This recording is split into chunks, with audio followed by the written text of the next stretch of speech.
Today's executive order demonstrates the U.S. government's condemnation of tyranny and dictatorship in Venezuela. The Maduro regime has consistently shown hostility to the rule of law, democratic institutions, and the Venezuelan people. This has been a catastrophe for the country.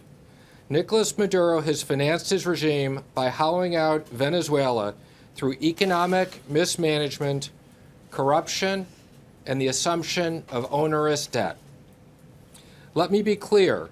Today's action is focused on restricting the regime's access to American debt and equity markets.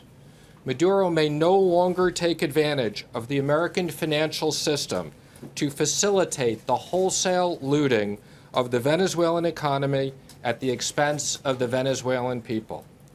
These measures will also undermine Maduro's ability to pay off political cronies and regime supporters and increase pressure on the regime to abandon its disastrous path. Under the executive order, U.S. persons are prohibited from engaging in specified dealings involving the government of Venezuela and its instrumentalities. This includes state-owned oil company PDVSA. These prohibitions extend to transactions or activities occurring in the United States and cover both debt and equity instruments. In an effort to minimize the undue harm to the American and Venezuelan people and global markets, we are issuing general licenses permitting transactions that would otherwise be prohibited under the executive order. These include a 30-day wind-down period, the financing for humanitarian goods to Venezuela, and certain dealings in specified debt instruments that trade on secondary markets, and certain dealings with U.S. entities owned or controlled by the government of Venezuela. Also, the executive order carves out short-term financing for most commercial trade, including the export and import of petroleum. This executive order builds on a number of actions taken by the U.S. government to prevent the flow of funds to Maduro's regime.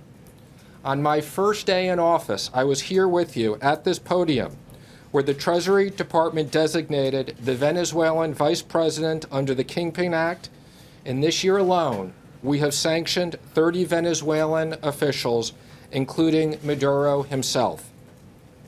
We urge those within the regime, including those who have been sanctioned, to distance themselves from the violence and the dictatorship. President Trump made it clear the status quo is unacceptable. Today's actions is the next step towards freedom for the Venezuelan people. We will continue working to achieve this goal with allies around the world who have widely condemned Venezuela's dictatorship. With that, I'd be happy to take some questions. Could you describe the carve-outs for debt trading on secondary markets? Do you have a sense of exactly how long those carve-outs last and what they consist of specifically? So there will be a general license that carves out specific debt instruments that we know are held by U.S. entities.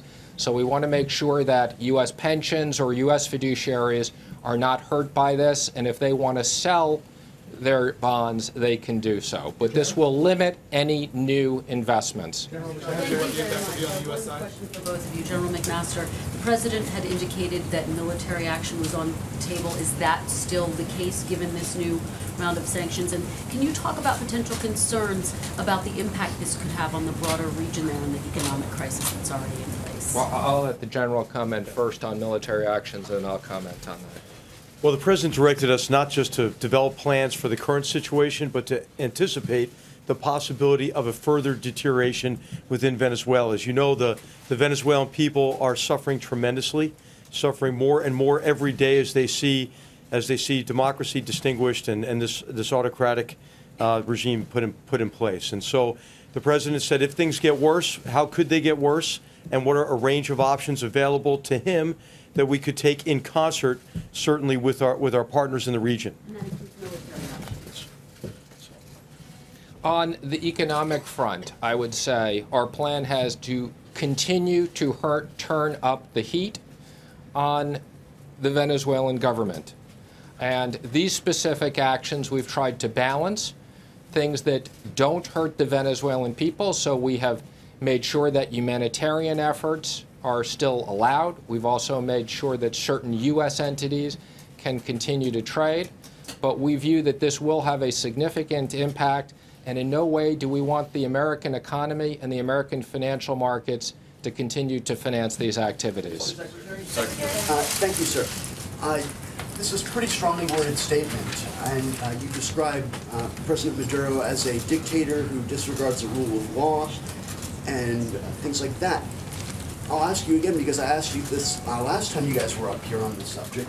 How is what's happening in Venezuela with President Maduro any different from the situations with dictators in Turkey, in the Philippines, and in Russia that also routinely step on the rule of law and ignore democratic norms, and yet President Trump and his administration can't seem to bring himself to criticize them? Why is this dictator worse than all the other dictators? Well, I think, as you know, on Russia, we've taken very significant actions. And I say we will look at every one of these on specific situations. And right now we are dealing with a terrible situation in Venezuela, and that's what we're here to address. Yes, in the back.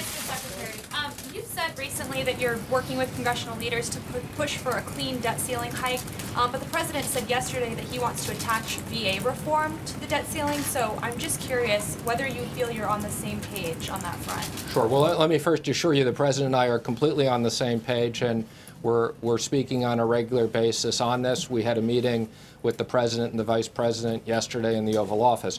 What the president said was that his strong preference had been that when they passed the VA bill before they left, that they attached the debt ceiling to that so that we wouldn't be dealing with this in September. And what I have said before, my strong preference is that we have a clean debt ceiling, but the most important issue is the debt ceiling will be raised in September. I've had discussions with the leaders in both parties in the House and Senate, and we are all on the same page. The government intends to pay its debts, and the debt ceiling will be raised. Mr. Secretary, General McMaster, just to clarify on the question of options for the president that is asked for you. When the vice president was in the region, almost every nation he went to expressed reservations about U.S. military involvement in Venezuela. Will that be enough to dissuade the president from taking any military action? And if military action is contemplated, what is the national security implication to the United States of the situation in Venezuela? I'll just say the vice president had a very successful trip through Latin America, and I don't think that there's ever been a time where we are better aligned with our partners in the region than we are better aligned with them today on Venezuela, but on a broad range of other issues as well. In terms of military options or other options, there's no such thing really anymore as only a military option or a diplomatic option or an economic option. We try to integrate all elements together. Now, in terms of contingency planning and trying to envision what might trigger us to bringing to the president options, we always look at a broad range of contingencies and how this might evolve in the future. But obviously, any decision would be in conjunction with our partners in the region, and no military actions are anticipated in the near future. But what the president asked us to do is he said, look how this could evolve in the future and provide a broad range of, as we always do, integrated options for the president. Hi, I'm Tanya Breyer, and that was just a taster of what you can find on CNBC Live.